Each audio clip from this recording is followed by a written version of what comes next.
മാറ്റുന്ന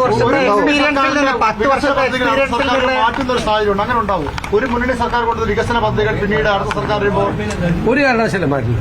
അതെന്തിനാ മാറ്റണത്? ഗവൺമെന്റുകൾ എന്ന് വെച്ചാൽ കണ്ടിന്യൂവേഷൻ ആണ്, തുടർച്ചയാണ് ഗവൺമെന്റുകൾ. കഴിഞ്ഞ ഗവൺമെന്റ് തുടങ്ങി ചിലപ്പോൾ നമ്മൾ വലിയ വിമർശിച്ചിട്ടുള്ള പല ഭാഗങ്ങളിലൊക്കെ ചില വല്ല കറക്ഷൻസോ വല്ലതൊക്കെ വരും. അല്ലാതെ ഒരു ഗവൺമെന്റ് തുടങ്ങിയ പരിപാടി വേറെ ഗവൺമെന്റ് ഒന്നും മാറ്റിയ കേരളം ഉണ്ടാവും.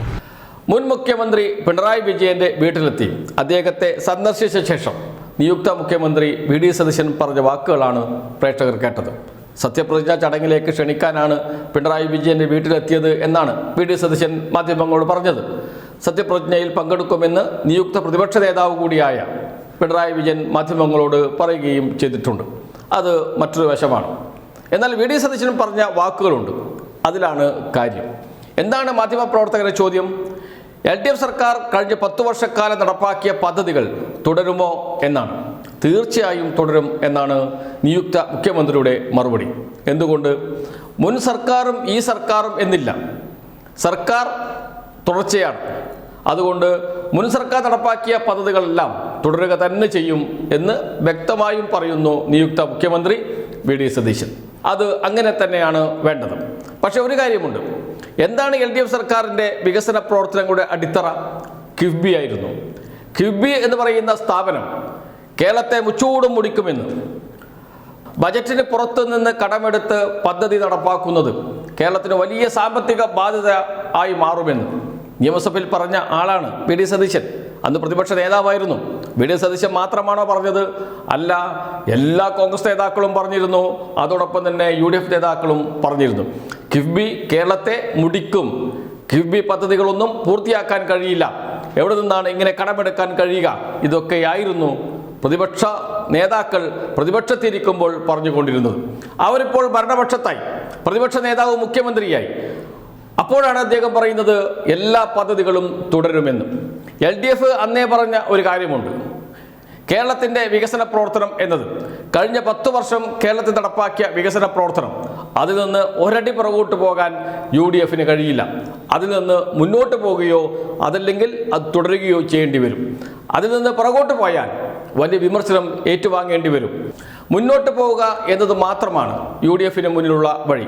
ഒരടി പോലും പുറകോട്ട് പോകാൻ കഴിയില്ല, അത് തുടരുക തന്നെ വേണ്ടിവരും. പക്ഷേ രാഷ്ട്രീയമായി പറഞ്ഞ പല കാര്യങ്ങളുമുണ്ട്. അതൊക്കെ മെല്ലെ മെല്ലെ വിഴുങ്ങേണ്ടി വരും UDFന് എന്ന സൂചന കഴിഞ്ഞ ദിവസം തന്നെ AK ആന്റണി നൽകിയിരുന്നു.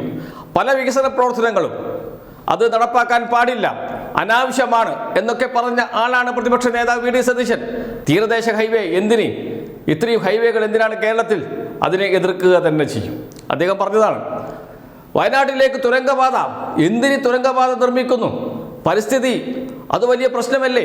മല തുറന്ന് തുരങ്കപാതയോ എന്ന് ചോദിച്ച് അദ്ദേഹം പറഞ്ഞത് അതിനെ എതിർക്കുക തന്നെ ചെയ്യും എന്ന്. എന്തിനാണ് കേരളത്തിന് ഹൈസ്പീഡ് റെയിൽപാത എന്ന് ചോദിച്ച് വലിയ സമരം നടത്തുകയും അതിൻ്റെ മുന്നിൽ നിന്ന ആളുമാണ് വി ഡി സതീശൻ. ഇനി ഇതിൽ നിന്ന് വി ഡി സതീശന് പിറകോട്ട് പോകാൻ കഴിയുമോ? കഴിയില്ല, യാതൊരു സംശയവും വേണ്ട. അതുകൊണ്ടാണ് നേരത്തെ പറഞ്ഞത് മുന്നോട്ട് പോകാതെ UDFന് നിലനിൽപ്പ് പോലുമില്ല എന്ന്. അത് മനസ്സിലാക്കിയാണ് പിണറായി വിജയന്റെ മുന്നിൽ വെച്ച് തന്നെ പറയേണ്ടി വരുന്നത് കഴിഞ്ഞ സർക്കാരിൻ്റെ വികസന പ്രവർത്തനങ്ങൾ തുടരും, ഒരു സർക്കാരും മറ്റൊരു സർക്കാരിൻ്റെ തുടർച്ചയാണ് എന്ന് പറയേണ്ടി വരുന്നത് എന്നോർക്കണം. എല്ലാം മാറ്റും, പുതിയ സർക്കാർ മുന്നിലുള്ള സർക്കാരിൻ്റെ തുടർച്ചയാണ് എന്ന് പറയേണ്ടി പറയുന്നത് പിണറായി വിജയന്റെ മുന്നിൽ നിന്നാണ് എന്നതാണ് ഏറ്റവും വലിയ പ്രത്യേകത. മധുരമായ ഒരു ചിരി ചിലപ്പോൾ പിണറായി വിജയന്റെ മുഖത്ത് ഉണ്ടായിരിക്കണം. അത് മുഖത്ത് പ്രകടമായിരുന്നില്ല, അകത്ത് ഉണ്ടായിരിക്കണം. ഇന്നലെ വരെ എതിർത്ത പദ്ധതികളെല്ലാം പൂർവാധികം ശക്തിയോടെ നടപ്പാക്കേണ്ടി വരുന്ന UDFന്റെ ഒരു അവസ്ഥയോർത്ത് അദ്ദേഹം ഒന്ന് ചിരിക്കുന്നുണ്ടാകണം. അതേ വഴിയുള്ളൂ UDFന്റെ മുന്നിൽ. കാരണം അത്രമാത്രം വികസന പ്രവർത്തനങ്ങളാണ് കേരളത്തിൽ നടപ്പാക്കിയത്. കിഫ്ബി വേണ്ട എന്ന് വെച്ചാൽ ഇതെല്ലാം തകിടം മറിയും എന്ന് മാത്രമല്ല, കേരളത്തിൻ്റെ വികസന മുന്നേറ്റം അത് പൂർണ്ണമായും തകർന്നടിയുക തന്നെ ചെയ്യും.